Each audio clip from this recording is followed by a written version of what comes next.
Morning, you guys. Alright, today is Thursday morning, what's that, 17th, I think it is? Yeah, 17th of October.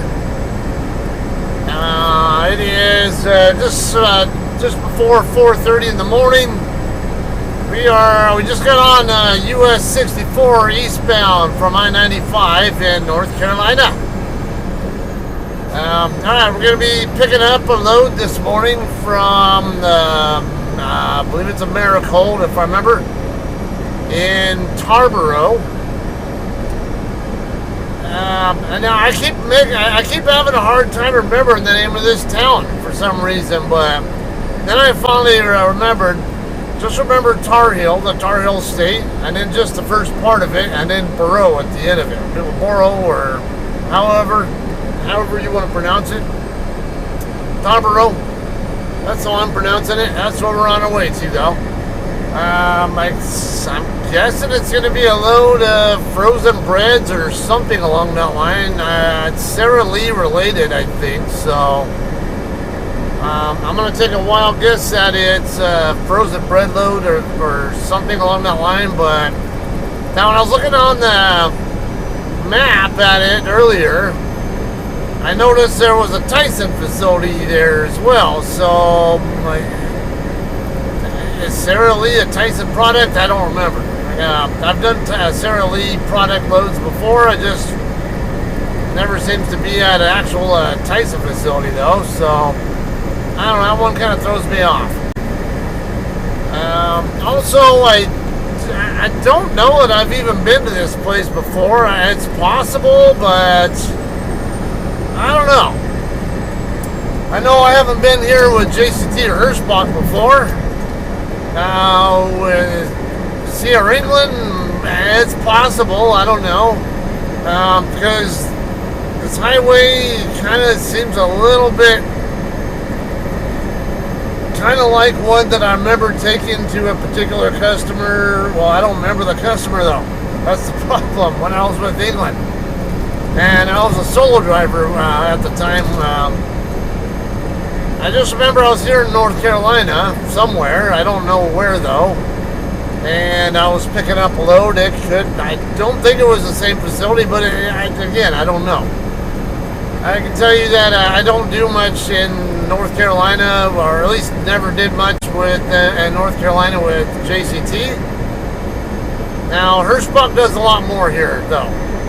You guys have already seen me here at least several times since JCT got absorbed into Hirschbach in April. So yeah, they definitely have a lot more of a presence here than JCT had. Sierra England did a lot here when I was with them, both team and solo routes. In fact, they have that big Smithfield account in Tar Heel, another a Smithfield account in, what's that one that I was at, Clinton? Yeah, I think Clinton, North Carolina.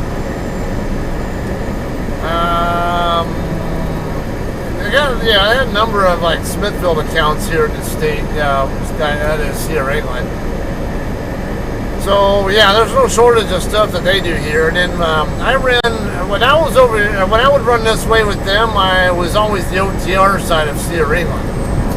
And yeah, I did a number of loads that involved this area or this state. But it's not like I got so used to running with JCT, always running west of I-35 and into California. And what else? When I ran Walmart dedicated, 9 times out of 10, I was running from Colton, California, up to the Salt Lake City region. So I got to know I-15 really well. I know all the towns along the way, basically. I know where all the truck stops are at and all that kind of stuff. Down to the exact truck exit number and stuff. Things like that. For the most part. But here, it's just plain North Carolina. I don't know too much. I mean, unless it's the Walmart DC in Mebane, or one of those Smithfield facilities or whatever that I know for sure I've been to. There's a lot here. Okay, there's a place up in Halifax, North Carolina. I went through Halifax on the way down here. That last vlog you saw was me delivering in Ruther Glen, Virginia, at that brand new facility over there, Trader Joe's Distribution Center. That's where I'm deadheading here from. 64 alternate, Rocky Mountain. Alright, no, it's alright, we're 13 miles out. Anyway, yeah, so I'll find out when I get over there if it looks remotely familiar. When I look at on the satellite view, I didn't really look that closely at it. I just know that there's supposedly a small dirt area there by the guard shack, I guess, or just inside the guard shack or something where you can park overnight. Only has room for like maybe 5 or 6 trucks, so they say. And I could have gotten here last night, but yeah, after I'd finished my 34-hour reset. But I don't know. I don't want to come over here and find out that hey, guess what? You can't park here, or you can, but it's there's nowhere to park because other trucks are already there or something. Alright, anyway, so that's what's going on there. Alright, meanwhile, let's go ahead and talk about something we can talk about over the next 10 minutes. Team driving. Now, I haven't done any team driving in several years, but I have done it in the past. Like I said, when I ran with Sierra England on the OTR side. Now, here's the thing here. I've seen JCT and now also Hirschbach drivers complain about how often they have to, or they get asked to swap loads with other drivers to get late solo loads back on time. Okay, you guys got to understand, if you're going to run team with a company that is predominantly a solo truck company like Sierra England and Hirschbach, I believe. I don't know what Hirschbach's demographic is as far as solo versus team trucks. I can tell you with JCT, we had about 800 trucks, and between 90 and 100 of them tended to be team trucks. So, yeah, very biased towards solo trucks, but we had our share of team trucks. Now, when you're running that kind of operation, there's 2 things you're going to be doing there. One, they're going to do kind of a limited, some degree of designed team speed loads. Now with JCT, they mainly ran California to Florida, especially the Colton, California to Arcadia, Florida lane, and I think a couple other places out that way. And then they would basically run back and forth along 10 from coast to coast.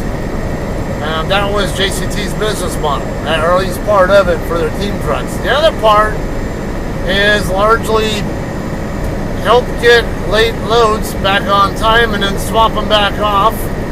Or sometimes you would end up, the team trucks would deliver them themselves, or other times they would run them to their destination area and then drop them in the drop yard or something. Alright, run them west, you got San Bernardino drop yard. Run them east, you got the Davenport, Florida drop yard. So there was always that option too. Yeah, if they could, but sometimes, hey, they don't have someone to cover it, you get stuck with it. But they would always try to not do that. Freight market like it is, I know, I'm understanding it's a little more difficult for the team trucks right now. I've seen a lot more complaints about, about sitting from Hirschbach team trucks. But again, I'm guessing freight market issues and economy might be, you got to at least blame that on, some of it on that. Anyway. Yeah, either way, whether it was JCT or Hirschbach, though, you got a lot of, help out with the late loads. Shippers cause delays, or hey, they're waiting on their product, or they have some technical issue, or they don't have the manpower that they were expecting. or whatever it is, or something, or just some other snag happens that gets them behind. And then next thing you know, the load's leaving late. You know, and even the best driver can't possibly get it delivered on time in that situation. It happens. The other thing is drivers who, don't belong in a truck because they don't have any sense of urgency, and they're the ones that cause it to be late. Or they're doing what they can, but you're running on recaps. They're the only truck in the area that can pick up the load and get it moving. There's no one actually who has the hours to come get it. And so sometimes they just want you to get the load picked up. Get it, do what you can with it, with what hours you have to work with, and then they'll see if they can find someone to swap with you. Now they will usually try to do a team truck first, but sometimes maybe there are no team trucks available, or in certain situations it might be a case where another solo driver can relay it. In fact, something that transferred over from JCT to Hirschbach was what we call an expedited lane. Now that's actually a solo route, but it basically runs team speed. And what they do is they have basically a couple of drivers run solo trucks. So they'll run from like Colton, California to Quartzsite, Arizona, and then they'll meet up with a couple of drivers that come out from Tucson and meet them there, and then they'll just switch trucks. They'll just log out of the truck they're in, log into the other one, and then take the other truck right back to where they came from. And so the Quartzsite, Tucson to Quartzsite, they'll go back to Tucson, and there'll be some other couple of drivers that'll take the loads from Tucson over to Las Cruces, New Mexico, and then they'll relay from there over to I think Pecos, if I remember right, and then another in Texas, and then there'll be another one that'll relay from there, I want to say, to Abilene, and then another one from Abilene out to their the drop yard in Aledo, Texas. If they don't do that, they might drop the load in Aurora Robot Truck Company drop yard in El Paso, and then Aurora might use their trucks and drivers to I did say drivers, even though it's a robot trucks. They still have to have safety observers on board, and if the loads are heavy enough, say if they come into Aurora over 78,000 pounds, Aurora will actually use their regular powered trucks, the same drivers, but instead of them just being safety observers and watching the truck do its own thing, they'll actually drive like I'm doing right now. Because the robot equipment adds like a good 2,000 plus pounds from what I was told. Anyway, so that's how you can run team speed with solo trucks. In fact, LTL carriers, they do a lot of that. Like I'll see, like FedEx, they would regularly run from their Fontana, California terminal out to Lake Havasu, Arizona. And then the Holbrook, Arizona people would come out to Havasu and meet up with the San Bernardino guys there, and they'd swap trailers and then run the loads back over to Holbrook. And then another team would run it from Holbrook out to, I want to say Albuquerque. And I don't know, I don't know FedEx's lane so much. I think maybe they might come from that yard over there in Stratford, Texas. That's right on the other side of the railroad tracks from the Pilot truck stop over there. Perhaps. Anyway, something else I noticed with team driving between my experiences with JCT and Hirschbach versus Sierra England.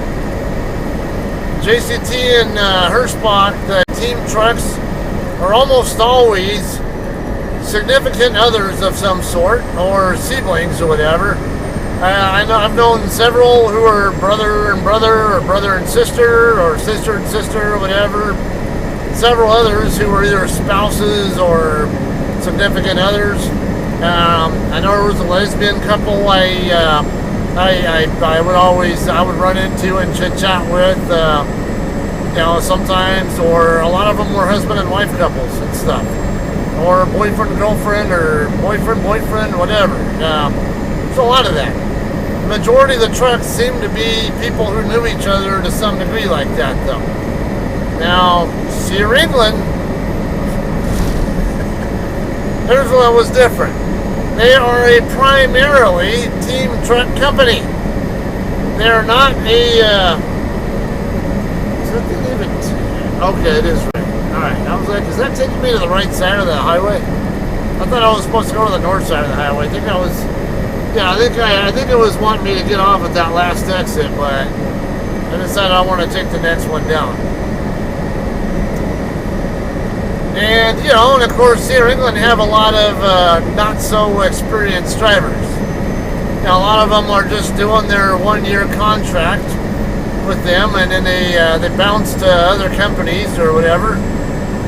So you got a lot of that. Or a lot of their team trucks are actually trainer-trainee trucks with trainers who have no more than about 6 to 12 months of experience. Yeah, that's another topic of discussion there. Won't get into that right now. But either way, because I did trainer-trainee there for about 1.5 years, and the rest of the 6 months, the other 6 months that I was with them for 2 years. And the other 6 months that I was with, the first 6 months I was with them was mostly trainer-trainee, with me being the trainee, or running second seat on a team truck, or for a while, for about a couple of months.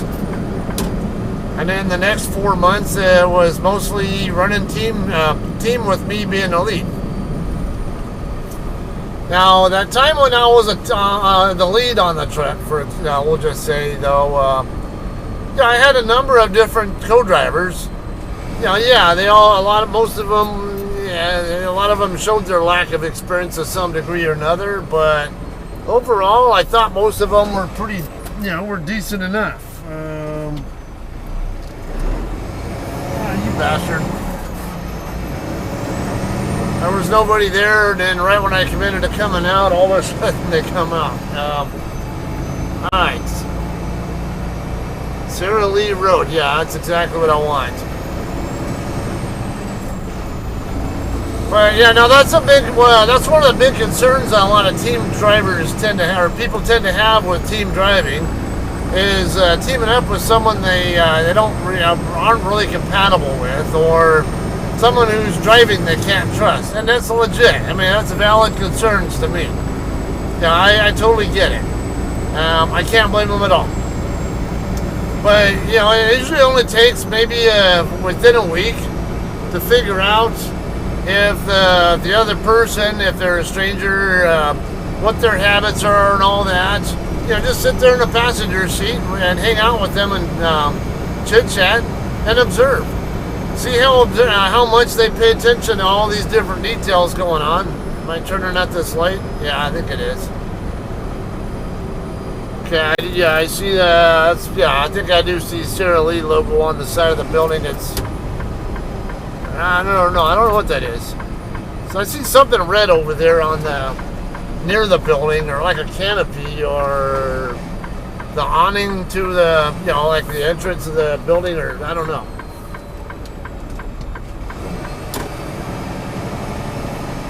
But now I had a couple of trainees that I thought were definitely not safe, and or I just didn't get along with, and I know one that I really wanted to beat the shit out of him, and he wanted to do the same to me.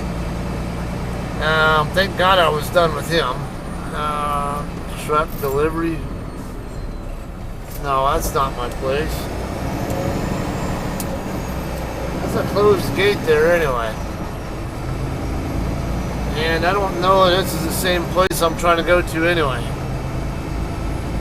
Frozen Bakery. See, I'm right. And And I'm not here to deliver anyway, I'm here to pick up. Looks to be another entrance up this way. And I thought I remembered seeing on the map I was expecting an entrance over here on the, I don't know. Yeah, it's, okay.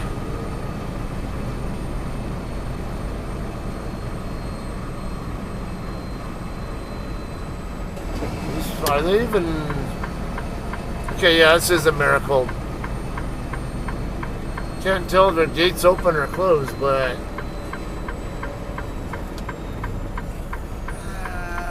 yeah, it's open, and... yeah, and I see a number of trucks parked over here.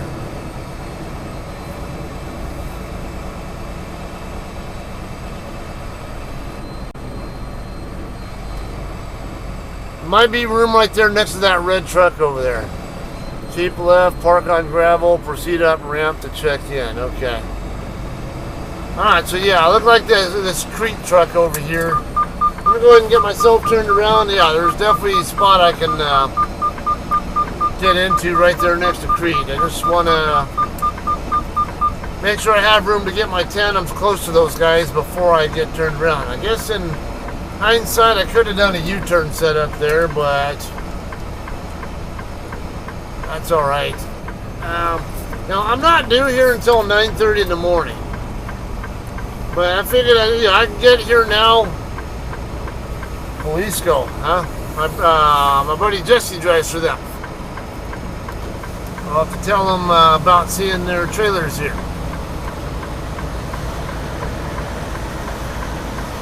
Okay, let's get in. This looks like a pretty wide spot here between Crete and this other trailer, so shouldn't be any concern at all with getting in there safely.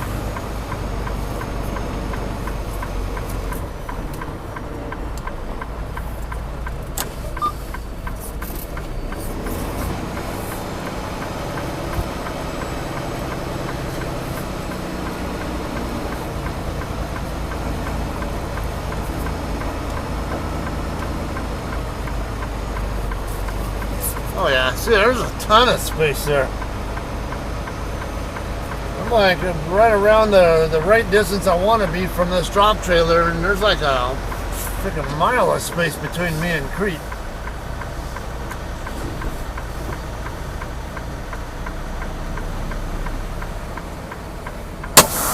I guess that'll work. Okay. So anyway,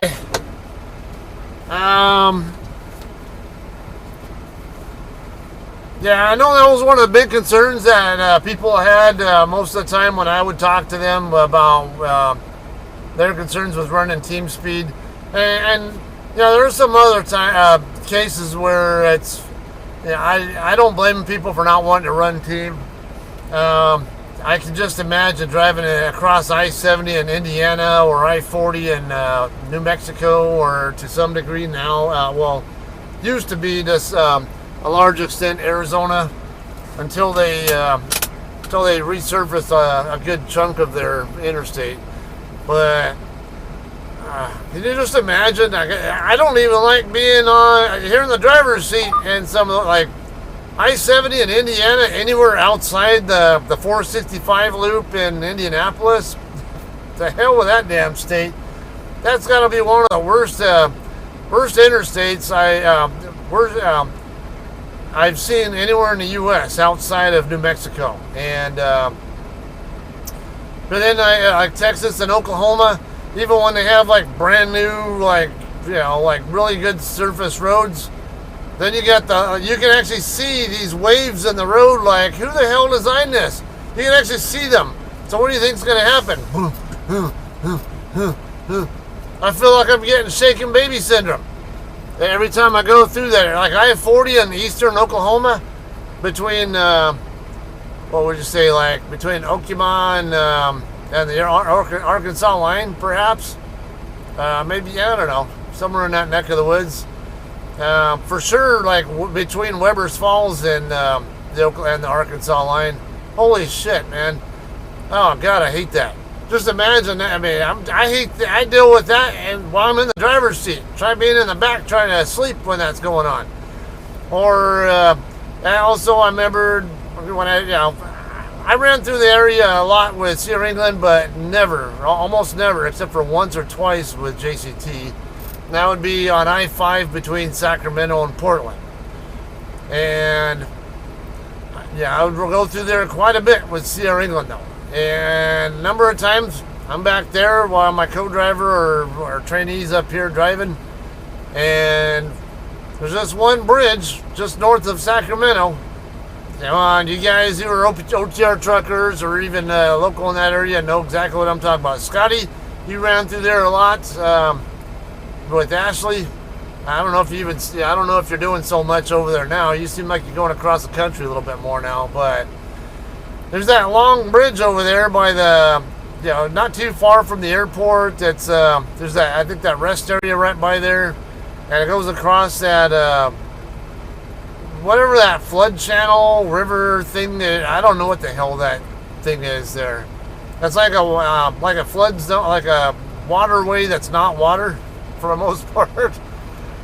But I go across that, and I can be back there, have the curtains closed, be out cold or whatever, and then I'll feel this boom, boom, boom, boom, boom, boom, boom, boom, boom, boom, boom, boom, boom, boom, boom, boom, boom, boom, boom, boom. It's always that rhythm there, and it's that same damn rhythm that I had to learn how to do when I ran high hurdles and when I ran track and ran hurdles in high school. Run the 110 highs, you do 4 steps between each hurdle. That's how it works. Watch it if you don't know that. Watch track and field sometime when they run the 110 highs. Yeah, you'll see that. Anyway, it was that same rhythm, and as soon as I felt that rhythm, heard it back there, I'm like, yeah, I know where we're at. So I'd always know that we're about to get into Sacramento, or we just got out of Sacramento as soon as I'd wake up and feel that. So, it's, I don't know, kind of wacky with that. But overall, though, I had a number of other co-drivers who I had some who I actually enjoyed my time with. There's a guy named Wesley. Actually, he lives right over this way in eastern North Carolina. I forget what town. Actually, I probably got to get a hold of him and see what he's got going on. I think he's somewhere in this general neck of the woods. But yeah, he was a lot of fun. I mean, we would. Yes, I forgot to go off duty. But anyway, we would practical joke each other and stuff, and we'd have a lot of just kind of screwball around with each other, prank each other. I remember I had one time we stopped at the TA in Rawlins, Wyoming. We stopped there for a nap, and then we were also going to shower, if I recall. So we go to take we run in to take our showers. Now, at the time, he didn't have like a shower bag or whatever, with just enough to do his thing. And so he would take his entire suitcase in with him. And I remembered we were parked like all the way out on like over in the dirt on the far south end of the lot. And then we both walked into the building together and took our respective showers.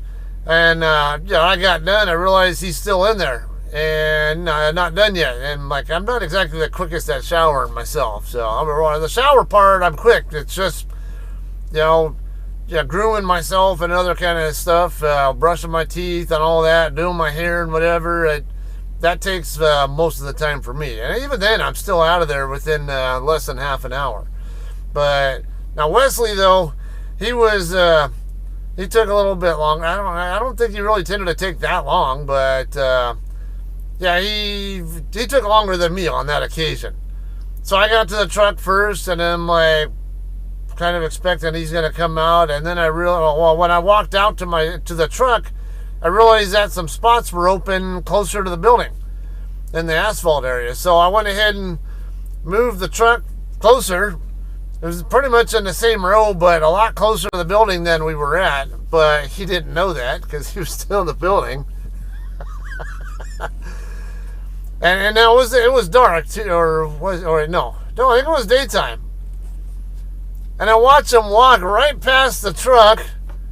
Have no idea that I'm sitting there watching him, and he walks all the way back over to where we were before he realizes that the truck's no longer there. And then he starts walking back to the building, and then finally figures out that I'd moved out.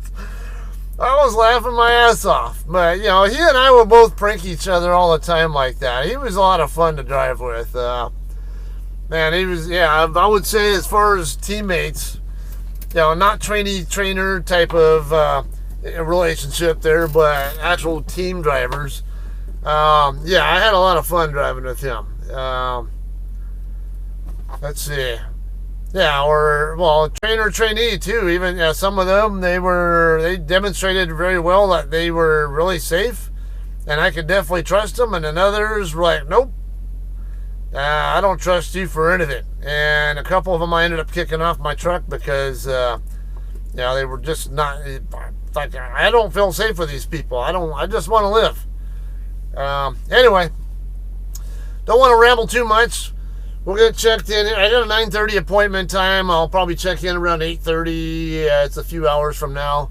I'll probably get my trailer pre-cooling right now because it might be a frozen load. At least that's what I'm assuming it'll be. Find that out. And so whenever we're ready to dock in here, we'll have some more of this. Alright guys, let's go ahead and get checked in here. It's just after 9 a.m. and I noticed some of the cars are just showing up here. Just kind of confirm that they open at 9, or suggest that they do in fact open at 9.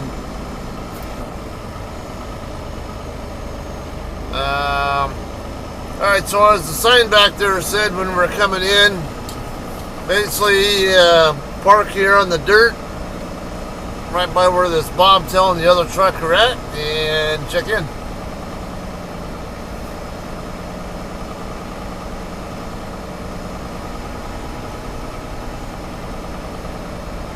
I don't know, I guess I might have been able to just stay right where I was at and just walk up too, but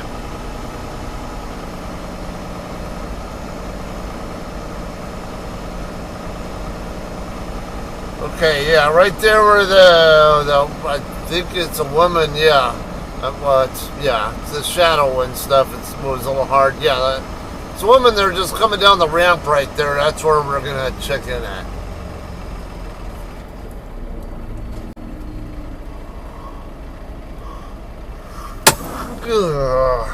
Yeah. Alright guys, we're checked in and we're ready to dock in now.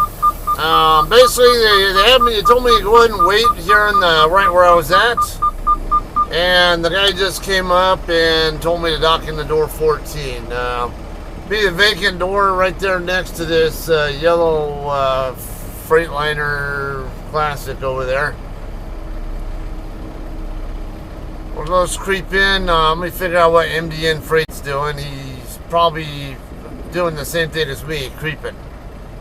And I've been off duty for 5 hours, so if I have an opportunity to get a 7-hour split in here, let's say if I'm here for at least a couple more hours, I don't want to ruin it. So I want to, even though it's not technically accurate or legal, who would do such a thing? Cheat on lie on their logs and say that they're doing that they're in sleeper berth. I don't know. This is what we commonly do, though. I'm gonna go ahead and high speed it over there, though.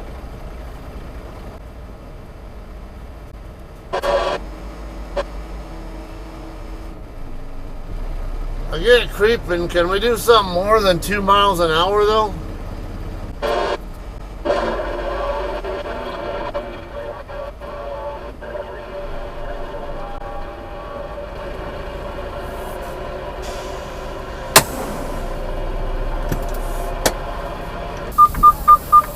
Alright guys, we'll get the tandem slid real quick and we'll hit the dock. I'm guessing this guy's docking in closer to where the shag driver's at.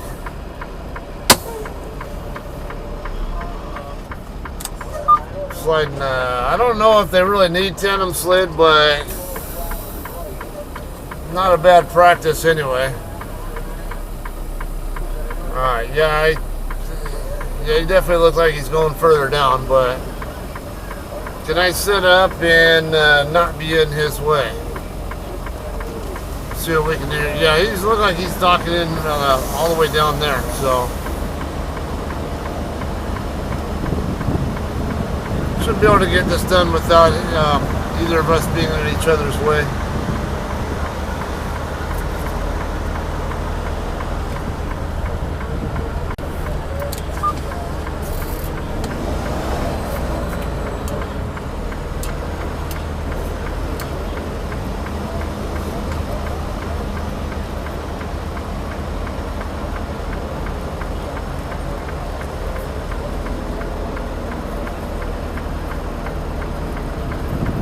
Okay, a little bit wide, but not far off. Very, very workable here.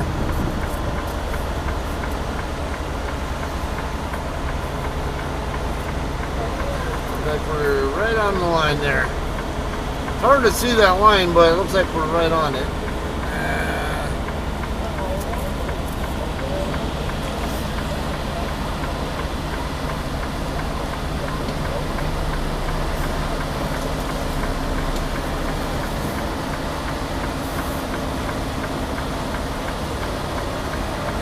I'm squared up right.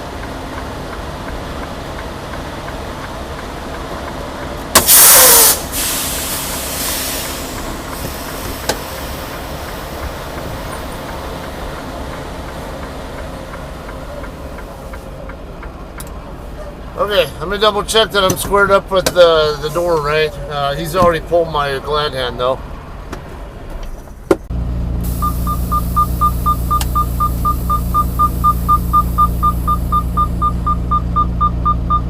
Alright guys, we're done loading here.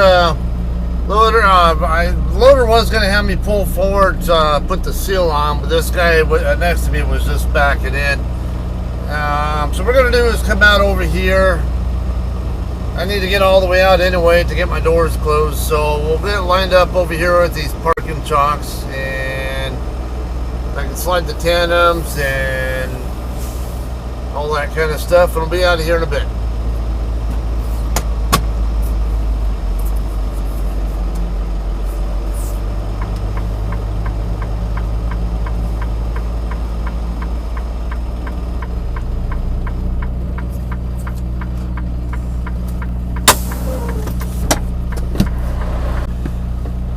Alright guys, so we're all done loading here, and I got bills and all that.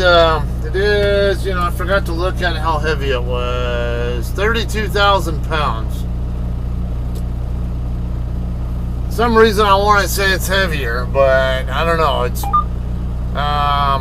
the last pallet is right there by the door, so I'm definitely going to want to scale it. I'm going to go ahead and we'll figure out where the nearest cat skills are, and probably scale it on the way out of here.